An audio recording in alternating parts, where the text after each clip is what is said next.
Now I'm going to invite our final speaker from Turkish Airlines. He has been the Vice President Cargo of Turkish Airlines since 2009. Before he worked as a Business Development Manager at Vintage Corporation in New York. Welcome, Serdar Demir.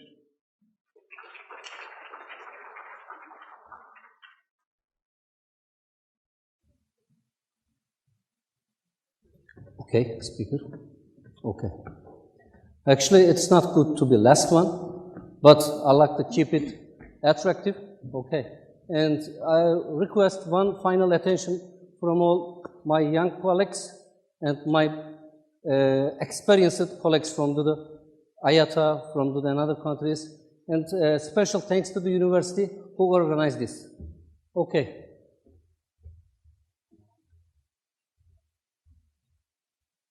Some of those slides, my friends, they mentioned it, so I'm not going to spend time.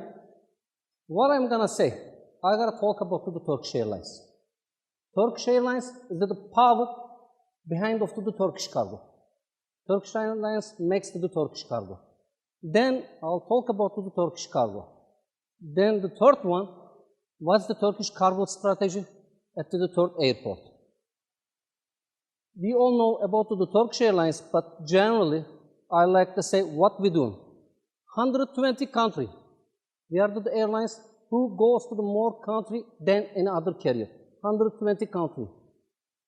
251 international destinations and 302 total network destinations. And basically, if you pick the map, wherever you like to go, Turkish Airlines is the best carrier who will take you there. Our focus is the Europe. In Europe, for the three countries, we fly everywhere in Europe. Especially Germany, weekly, we have more than 500 flights. I mean, I can't find a bus from my house to Taksim that much. But 500 weekly flights from Istanbul to Germany. I like to mention Africa. Africa is important to Turkish Airlines and Turkey because we focus on the Africa. We know Africa is the new future, and Turkish Airlines is the carrier who go to the more destinations in Africa. So whoever say in Africa, they know Turkish Airlines is the number one in Africa.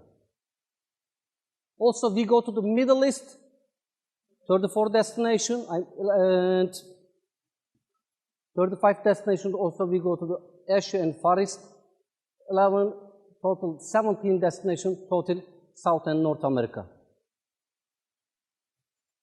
Okay, those are the numbers, our passenger numbers.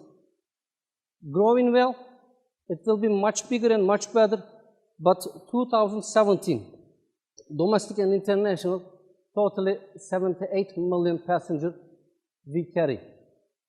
And I like to mention about the new plans.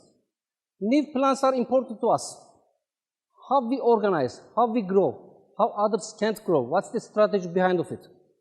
We look at the future and we say where we are now, where we gotta be 5 years later, 10 years later, 20 years later. This is for 2023, but I have on the hand for 2035, 2050. 2023, that's the world and Turkey numbers. 4.2 million passengers, 240 million passengers for Turkey. We are expecting. But half of it will have it, 2023. Half of it, maybe more than half of it, we like to have. And 2023, 30 billion USD. That's what we like to achieve. And fleet, number of the plane, over 500 planes. Actually, this is my theory. I mean, what they mentioned before than me, too much capacity, too much plane, less demand. So what's going to be with that much plane? What I believe, you will be big guy or you are not going to be there. Because you can't say, yes, that's good enough for me. Let me stay here. I don't want a more carrier. I don't want to have more plane. Let me keep it here. But the others are growing. If you grow, you can stand. If you can't grow, you'll be eliminated. You'll not be there. This is our fleet development. And so far, 338 fleet. As I mentioned it, 2023, we have over 500 planes.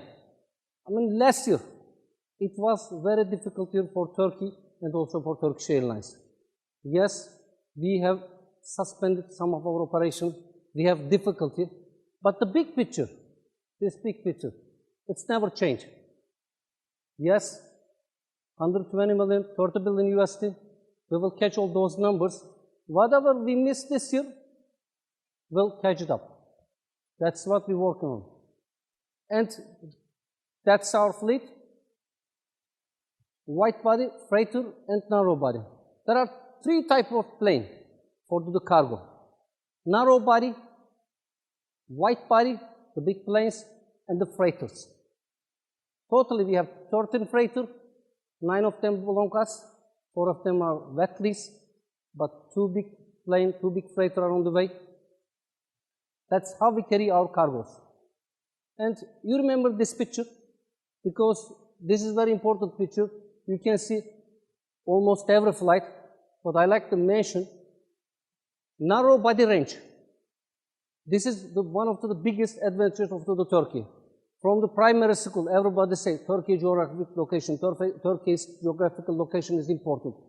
This is really where we see the results. Istanbul, narrow body, you can fly more destination than any other carrier. And wide body, as my colleagues mentioned, 95% of the population, we can go. Hub connection, this is very important. This is about network. Everybody say you have the good network, you have the good connection. Our Istanbul, our network, our importance of the geographical location, they gave us this connection ability, capability. I mean, if you look at the second, third, and fourth hub connections, Istanbul is much better than the other connection hubs. This is very important. Also, Mr. Abdullah mentioned about it. Just a few words I'd like to mention about the economy. First, people move. Then, trade move. Then, economy move. How this happen? For example, when Turkish Airlines fly to one country on the passenger side, next year, export blooming at least 50–60%. When we bring to the people to the different countries, then they start to the trade, then it starts to the economy. And this is how people move into the world. Then it's triggered the trade, it's triggered the economy. As we see, it's world economy, air traffic, shift to east. This is the megacities of 2015, 55 megacities. So we have to estimate where it's going to be at 2023 and where we have to be. I mentioned it, it's going to the east side because we know west so far has the big improvement. Right now, east is coming 2035, sorry, 93 megacities. Look what changed here, 55, 93, mostly east side. East is coming up, so we focus on the east side. And that's the logistics center of the gravity. We'll see, I'm not going to mention it again, it's also going to the east side. So what about the tonnage? What about the cargo? So we learn, yes, passengers move, people move. What about the cargo? Where does the cargo come from? Where is the tonnage? 44% of the total cargo at the world come from Far East. And 24% it's come from Europe, 20% come from the US. I mean, not US, South and North America. So where we are? What about the Turkish cargo? Yes, we say a little bit about Turkish Airlines. We said a little bit about the Turkish economy. What's Turkish cargo doing? I mean, so far, we did great. 2016, almost 900,000 tons. What we planning this year? It's 950, but we planning over 1 million ton. If we go over 1 million, it's a Champions League.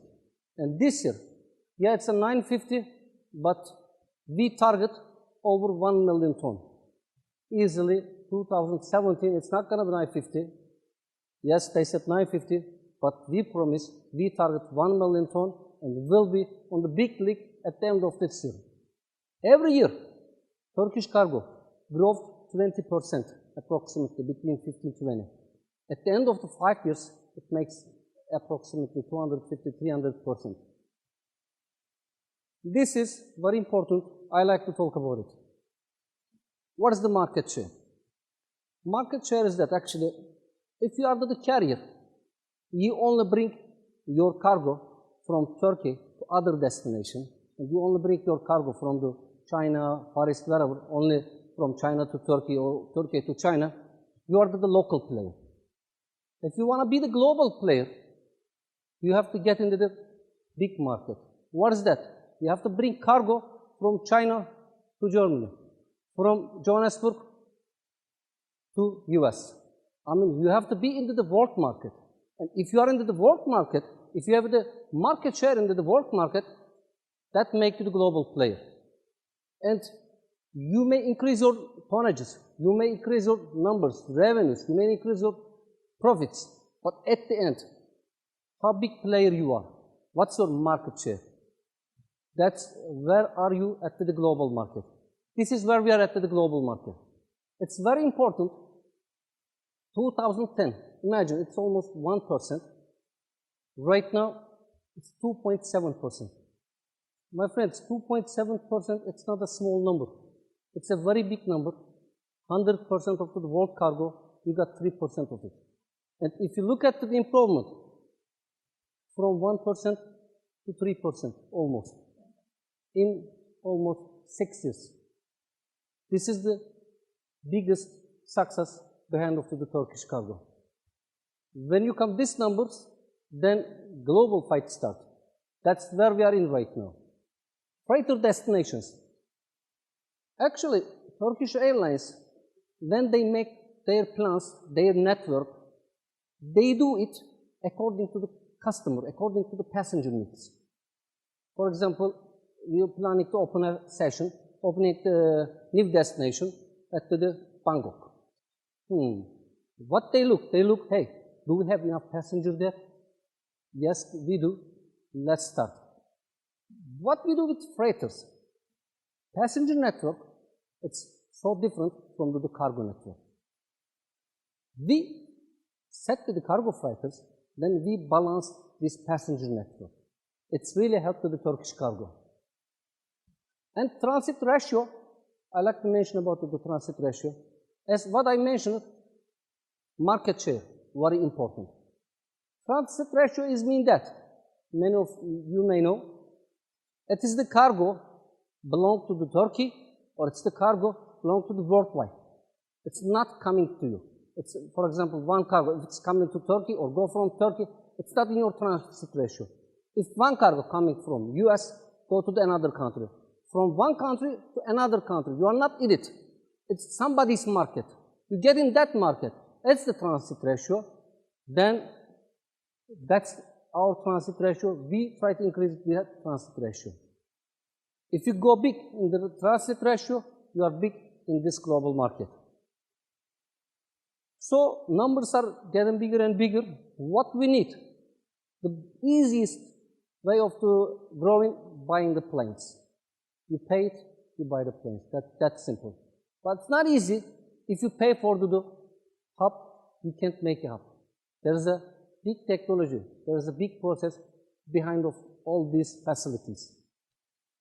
Why Istanbul Airport is important to the Turkish Airlines?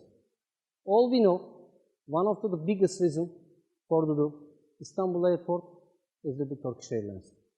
So we have to get ready for it. Geographical location, everybody mentioned. Infrastructure, that's what we need. Infrastructure, lack of infrastructure, that's why we have some difficulties. Human resource flat, I mentioned it. High coverage rate in couple hours, also we mentioned that one. what Istanbul airport, new airport, bring to the Turkish cargo. Here, 2 million ton capacity, phase 1. 2 million ton capacity at the phase 1. What's our tonnage for this year? What we planned? 1 million ton. 2 million ton for the phase 1. After 2 years, when they open it, it's gonna be 2 million ton for the starting. But what we say, this airport, not for 10 years, not for 20 years, at least 35, 40 years. So 2 million is enough? It's not enough. So we have an extension. This is not our final. It's phase 1. That's why it's phase 1. So we have a length we can improve. If we have the more cargo, so we can easily extend our facilities. Another differentiation at the new airport, automatic systems. Here, mostly we use the manpower.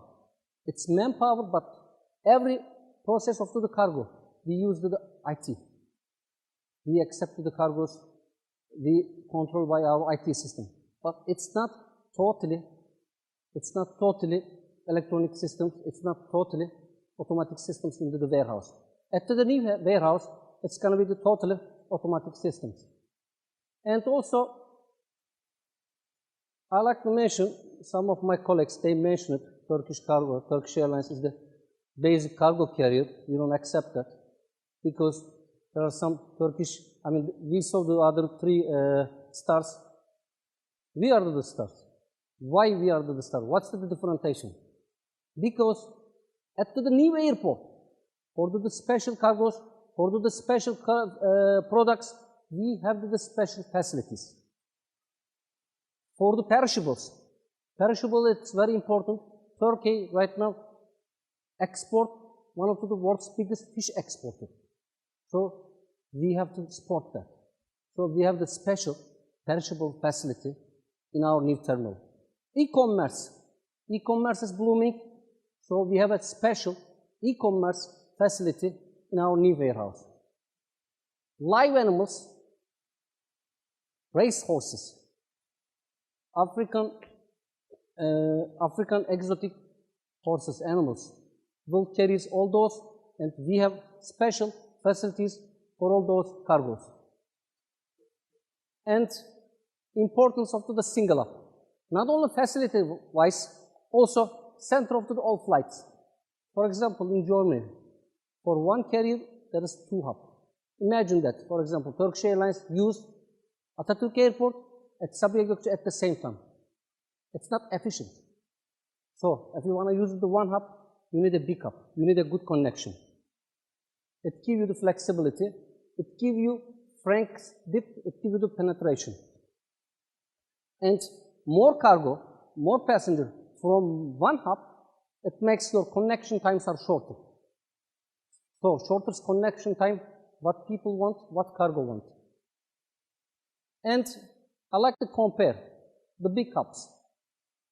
Dubai, England, Hong Kong, yeah, they have the big hubs. For example, Dubai, 87, almost 90,000 square meters. England, Hong Kong, there are 2 in Hong Kong actually.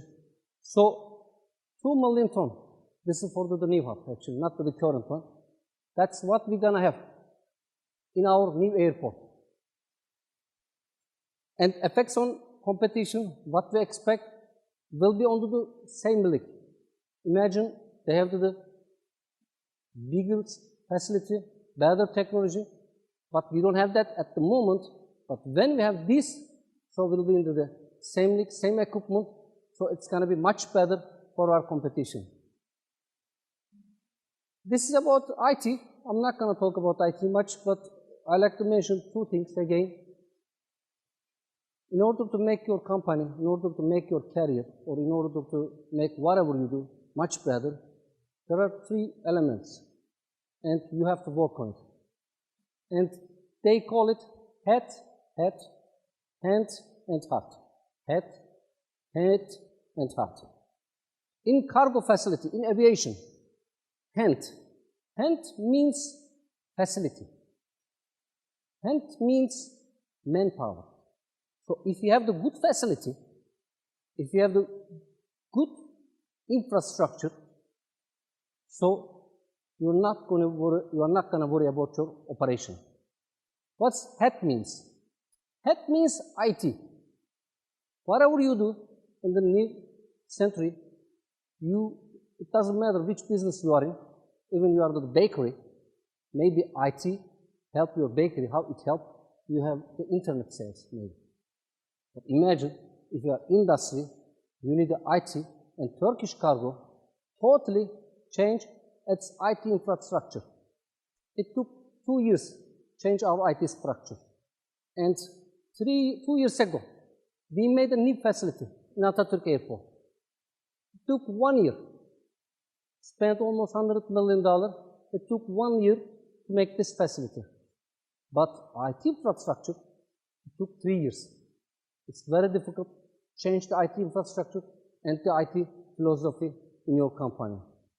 So facility and IT had, what about to the heart? Heart is the people, your people, motivated people, trained people, educated people. Whatever you have, if you don't have the right people, people who like what they do, people who work on their works, and every morning, yes, I like to go to my company, and you don't need to order too much. That's the people you need, trained people you need, motivated people you need. People who work in Turkish Airlines, they love Turkish Airlines. That's one of the big reasons why Turkish Airlines growing so fast. Basically, I mean, new airport will help to the Turkish Airlines, and as I mentioned, one of the biggest reasons for the third airport is the Turkish Airlines. We know we have to work hard to get this airport. Thank you so much, because time is up. Okay.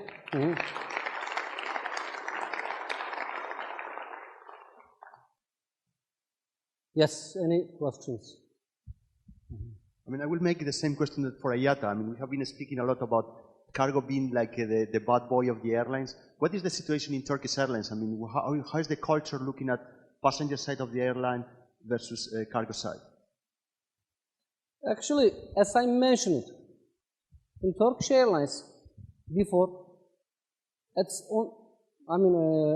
the airline business, actually the passenger is at the front row. Okay, all strategy they do according to the passenger. But last 5 years, Turkish executive management, the board, they really focus on cargo. That's why we buy new freighters. That's why for 4 years, we spent $100 million for 4 years. Imagine, we spent $100 million for the new facility, and next year, we will move from this facility. So we lost $100 million? No, we didn't. If we didn't have that facility, we were not going to catch this growth. So if they focus passenger and cargo, it will go much better. And Turkish Cargo, the revenues of the Turkish Airlines, 10% come from the Turkish Cargo. That's a big number. Thank you, I think that's enough. Yes.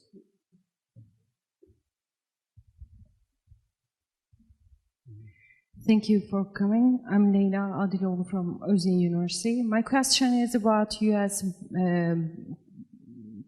decision about the banning of laptops on the flights. Do you think that it is really about the security problems, or is it about competition? And do you think that it can affect the cargo operation demands? This laptop issue? Yeah. Actually, whatever you know about the laptop, there are more restrictions on the cargo side. Wherever I go, I speak with the people, and people only talk about the laptops. But right now, there are big problems in cargo. They say you have to do this, you have to do that, and there are many bans on the cargo side. People, because we, at the same time, we are the passenger, we are not in cargo business like normal people, so we don't know what's going on the cargo side.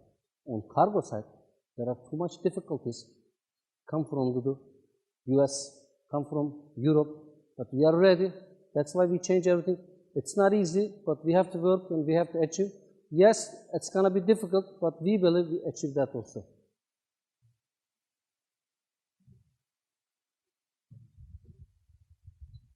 As one of the sector players, in your presentation you mentioned you are planning to reach 120 million passengers Yes. by 2033. Yes. Sorry, 2023. Mm-hmm. According to the planning of the new airport, I mean, it can easily reach up to 150 million passengers. So that means the new airport will not be a challenge for us. So we do have to make a replanning according to your expectation. Yes, good question. What I said, one of the big reason for this airport is the Turkish Airlines. So 120 million people, I mean 120 passengers, 120 million passengers we mentioned, but thanks God they have an extension. So we will push them. We have an extension. You can extend your third airport. So it's difficult target to gain, but we gotta work on it. Yes, we know on it. But imagine 6 years ago, we have the 1% from market. Right now, 3%. We triple it. So just we have to do what we have to do.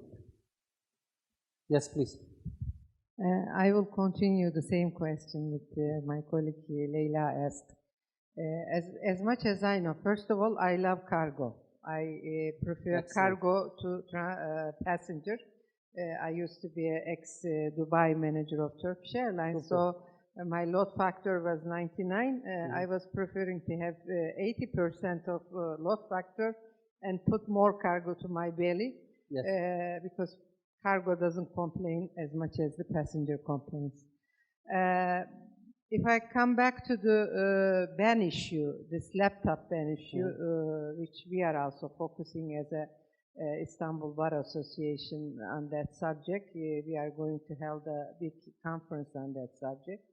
As much as I know, there is a restriction to carry such as a cargo, the laptops, because it is including the lithium batteries, and it may cause a danger. Let me correct. Okay.